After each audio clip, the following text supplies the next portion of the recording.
choose. No problem. My name is Elizabeth Amai, and it's always a pleasure to be with you. So. My name is Dr. Nasir Laden Mohammed Argungu, Director General, National Director of Employment, NDE. Now, that's exactly what we're talking about today in the conversation room, unemployment in Nigeria. We all have someone out there that needs a job, is looking for a job, is looking for some form of stream of income to help better themselves and their family. We'll take a quick break and then we'll start talking about unemployment in Nigeria right after that. This is Conversations. Stay with us.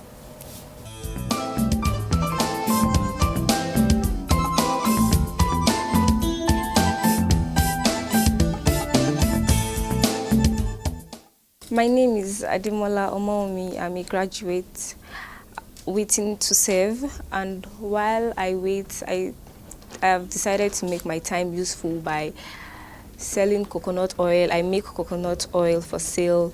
I make body creams and soap. I do makeup. I make hair. I started making hair since when I was a child. Like, I never learned how to make it. It's just a gift. So while in the university, obviously there are times when you not have money and all that. So basically I used making hair to make money while I was in the university. And right now I make wigs. I make hair too occasionally. Then I've always been a fan of looking good and making up and playing with colors on my face. So I picked that interest and started downloading videos from YouTube and Instagram. Then in school, I always made my friends and my roommates up till I actually could do it well. Then the coconut oil, I think the desire to start making coconut oil started after I graduated, and I sat home for like 2 months, not doing anything, and I was getting depressed, just waking up in the morning and doing nothing and then sleeping. I wasn't making money. I wasn't getting pocket money anymore because obviously I'm no longer a student. So I started learning how to make coconut oil, which was actually quite easy. Then from there, I started seeing people make cream, and I used to have serious skin issues. Like, I had large pimples and whatever I used never worked. So I started researching, going on YouTube, Google, and all that. And I'm on Instagram and I see people looking fresh and everything on Instagram, and I was like, why can't I look this way? So that's why I picked the interest. So when I made my first batch of coconut oil, cream and soap, I used them and my family members tested them because I wouldn't want to make something and then take it out and people will be giving me bad reports and all. I bought my first batch of coconuts, 3,000 naira. And after I made and sold them, I made 9,000 naira from just the 3,000 naira coconut.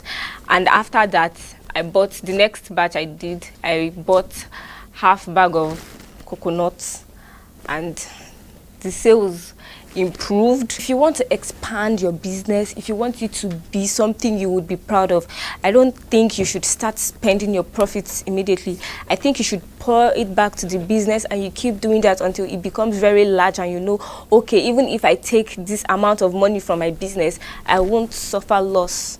We are all young and we all want to have fun, party, club, hang out with friends and all, but all these things are not free. You actually need money for them, and I don't think it will make a lot of sense for you to walk up to your parents and say, Daddy, give me 5,000 naira, I want to go to a party and I need to pay my gate fee, or Mommy, give me this amount of money, I want to do this. So you actually have to work to enjoy your life, and this is actually the best time to do everything you want to do because you're energetic, you're free, you can do everything you want to do, and everybody wants to look good, everybody wants to appear like a big girl, or a big boy. So if you actually want to do that, you need cash, and the money is not going to just walk up to you.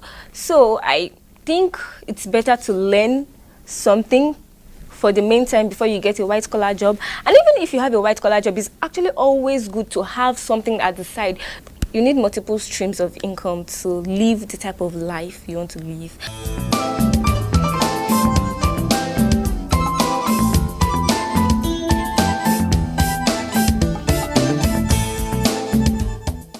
Today on Conversations, we're talking about unemployment in Nigeria.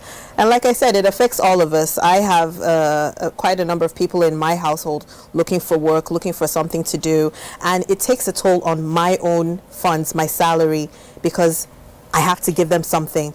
But, you know, you can only do that for so long. Your number one prayer is that, God, let him get his own job. Let him get her own, let her get her own job. It's so that, you know, I don't have as much pressure on myself. So I don't know what your thoughts are on the issue, because it's something that really it affects all of us. Well, the good thing is that we have a DJ in the house. First, I must applaud the organizers of this program. But secondly, creating job or having people around us get employed does not solve the problem of unemployment.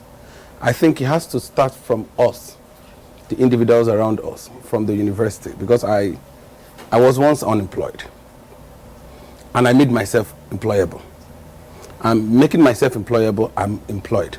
Okay. And today in my employed job, I always give in my best and also update myself to remain relevant.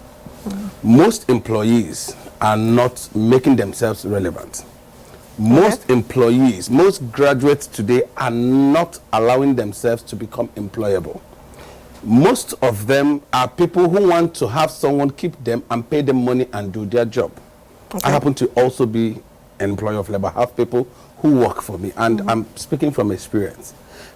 People have refused to make themselves employable.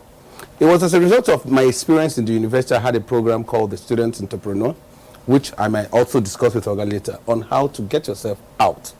Because one, the university system teaches us something, how to prepare our CVs. And most times you see people come out from the university, the number of jobs for the CVs are not enough for the number of graduates you have. Now, when you have a skill within you that you refuse to apply because you went through the university, you've made yourself redundant first. Now, what skill do you have in you that would make someone around you need your services? Because employment is not about 8 to 5. When you employ a cook, you have employed it even if for 1 hour. When you employ a cameraman, even if for 1 hour, employment is, first of all, what is employment? Anything you could do that could give you legitimate income. That is it.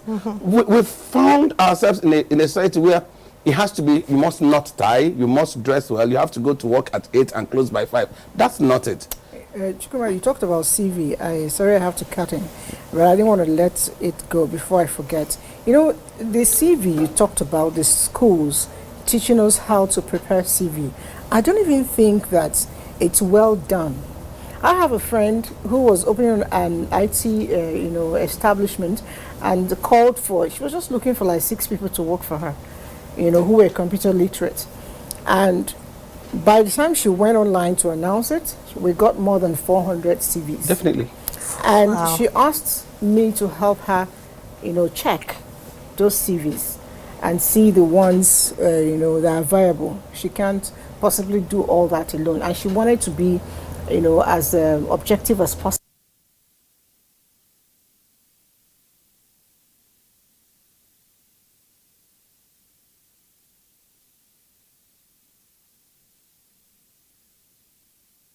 She wanted to be, as objective as possible.